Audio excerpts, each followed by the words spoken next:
Hello grade 6 students, hope you're all doing great. Before we start chapters 13 and 14, let's remember what happened in the last chapters. Most of our characters were facing great problems. The Pigeties faced the huge problem of Emily's escape. David was now poor and was thinking of ways to support his aunt who is now broke as a result of bad investments. And the Wickfields, they faced the problem of Uriah Heep, who took over Mr. Wickfield's office, his house, and he's now threatening Mr. Wickfield to marry his own daughter, Agnes. Now let's start chapter 13 and 14 and see what they're talking about. We're going to discuss how hard work is the key to success. David and Dora's marriage was a failure or a success. Aunt Betsy's wisdom commenting on David's marriage problems, Mr. Pigety's great character and his great hope to find Emily, little Emily's suffering and regretting her bad choice. Now in chapter 13 it started by showing what kind of great change happened in David's life as a result of his great and hard work. The very first thing, once he turned 21, he started to become a well-known reporter of parliamentary debates, and his reports were printed in the morning papers.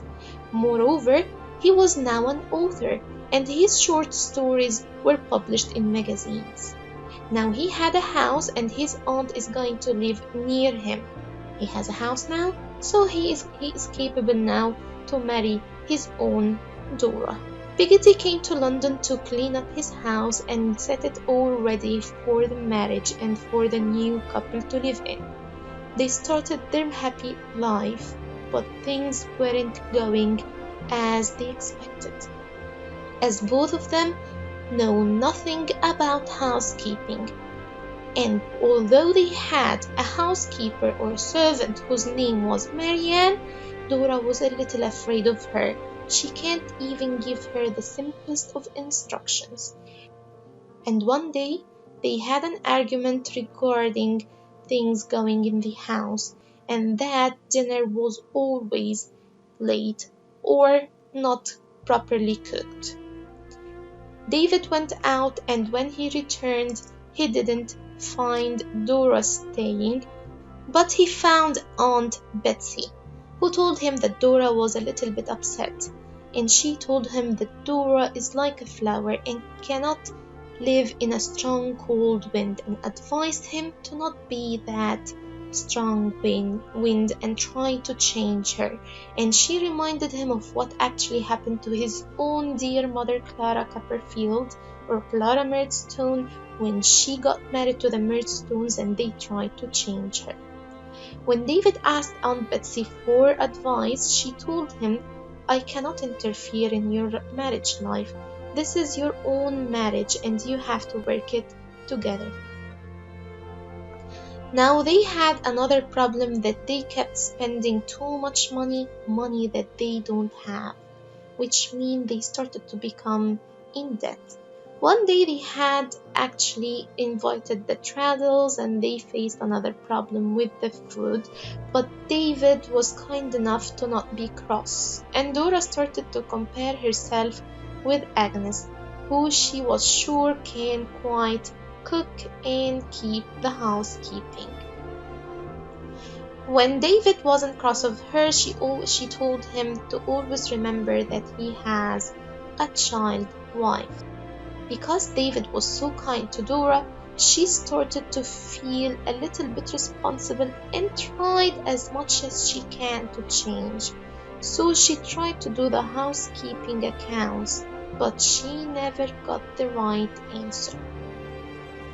Dora and David were married for a year and a half when David started to realize that they were not equal partners, as Dora wasn't practical at all. So he knew that she will never change, and it's up to him to change.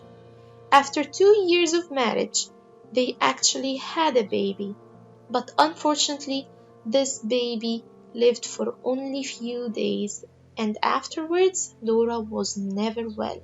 She was really tired. David had to carry her up the stairs and down the stairs, and he felt that she was becoming light in weight, which means that she is getting so sick. And he thought that a flower is beautiful, but it has a very short life. In chapter 14, we are going to focus about the problem of Emily's adoption with Steerforth, and that everybody knew that Steerforth is not going to make her a lady and he's actually going to get tired of her. But Mr. Peggotty didn't give up. He didn't disown his own niece, who he considered his own daughter, and he kept looking for her everywhere. He traveled everywhere for days and for months to find her out.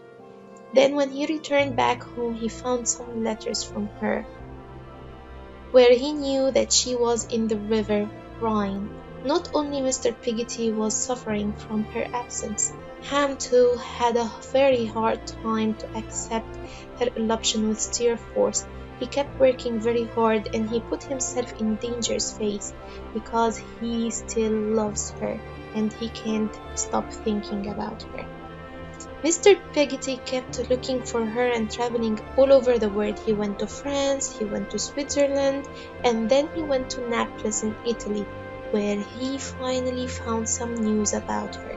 He went to a certain house where he found a housekeeper who told him that Steerforth had become tired of little Emily and he intended to give her to his servant and marry her off to him.